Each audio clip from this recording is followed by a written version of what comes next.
Hello, everyone, and welcome to another episode of Triple S's Illumination. Illumination is a podcast where we talk to subject matter experts about innovations relevant in the Jansan industry.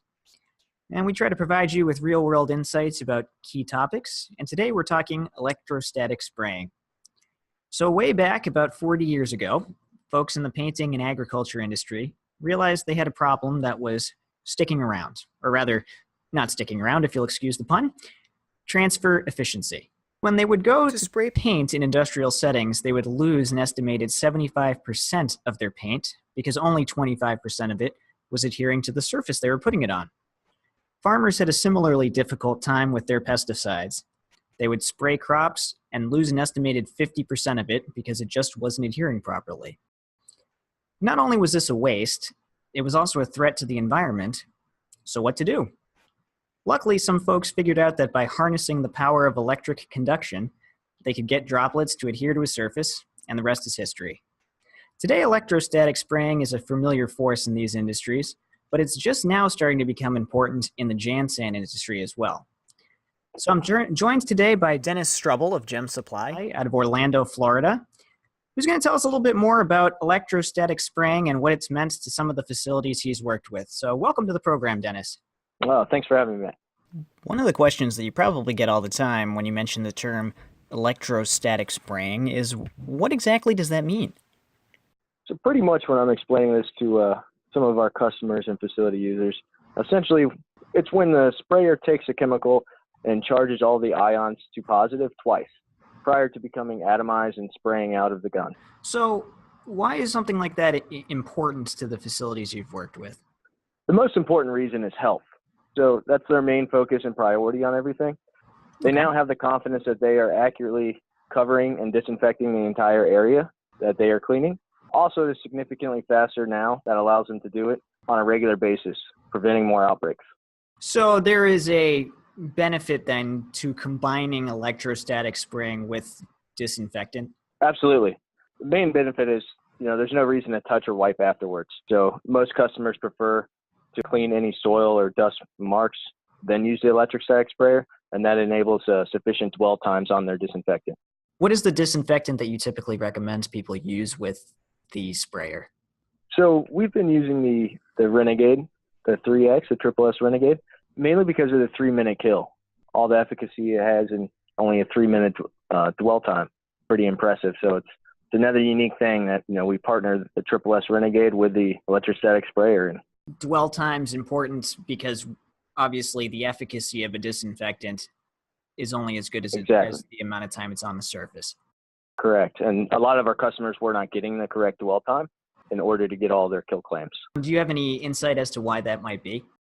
Yeah, it wasn't an even coverage, and it was not staying wet for the correct dwell time. It seems like many people use electrostatic spraying for disinfection. Is that the only thing people can use an electrostatic sprayer for, or can it be used for other tasks as well? Yes, that's typically our most common thing to use the sprayer for is, after they clean the surface area, they come back and just apply the disinfectant. So would you consider then spraying with an electrostatic sprayer and a disinfectant a substitute for regular cleaning? I don't think it's a complete substitute for regular cleaning. I still recommend cleaning and removing any soil beforehand, perhaps using microfiber. And then as far as the disinfection process goes, electrostatic spraying is just the most efficient way to do it. So what exactly is it about electrostatic spraying that helps the disinfection claim? Electrostatic spraying uses a tool called wrapping. So when it wraps, it adheres and wraps to conductive surfaces. So for instance, when you're spraying a door handle, all you have to spray is the front surface, and it's going to automatically wrap and cover the entire handle with all the particles. So now, it's more accurate than the human touch in using the traditional spray and wipe method. That's pretty cool. So that's the benefit of adding a positive charge, basically, is that wrapping effect. Yeah, correct.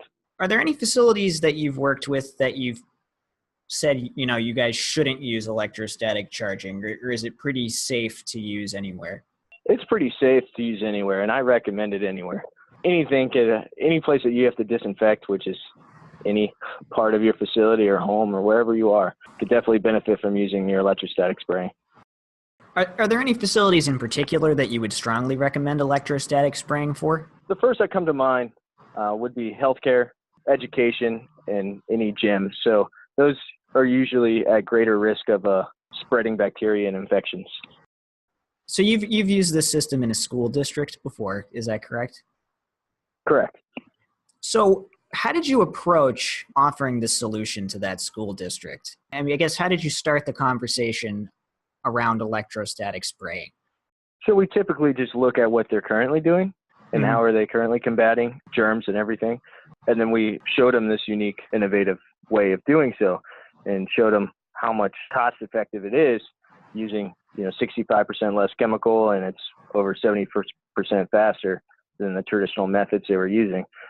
Not to mention they really enjoyed the fact that it's a lot more accurate. So pretty easy sell once you explained it to them, because those numbers very easy, very easy. And it's one of those eye-opening things that we've shown it everywhere, and everyone likes the benefits of it. Sometimes they can't always relate to it until they have the outbreak, and when it's outbreak season, we do see a lot more return calls and, hey, can you come out and show this here? And they want to use it for themselves there, and then they see the benefits of it.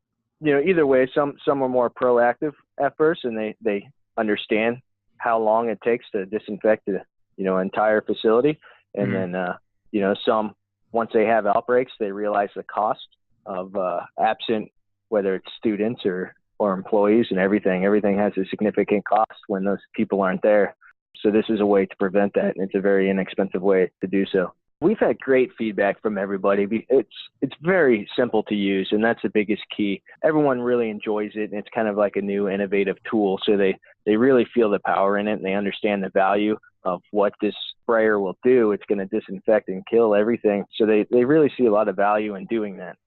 Do people use it with things other than disinfectants, or is it just, I don't want to say strictly, but would you say it's mostly a disinfectant tool? From what we've seen, customers have only used it as a disinfectant. It can be used with different chemicals and everything else. So, as a quick recap, electrostatic spraying works by using electricity to give a solution a positive charge. This causes the solution to wrap around surfaces and spread out, causing a much better coverage and helps to keep a surface wet. Doing so helps maintain a proper dwell time for disinfectants and better results for facilities everywhere. The solution that we mentioned specifically in this podcast was the SSS Navigator 3X Renegade, a daily disinfectant cleaner. But here at SSS, we have an entire Alliance disinfection system. The Renegade is included, and it also includes the SSS DC Plus 2, a detergent disinfectant, the SSS Navigator 64 Fast Break, a non-acid disinfectant cleaner, in addition to our handheld or backpack electrostatic sprayers. That's all the time we have for this episode of Illumination. Join us next month where we'll be covering another exciting topic. Dennis, thanks once again for being on the program. All right, thanks, Matt. If you liked this episode, consider subscribing. You can find us on SoundCloud or any of our social media accounts. If you'd like any more information on this topic or any of our other great SSS offerings, visit our website or check out any of our social media accounts. We'll see you again next time. My name is Matt Kelleher, and you've just been illuminated.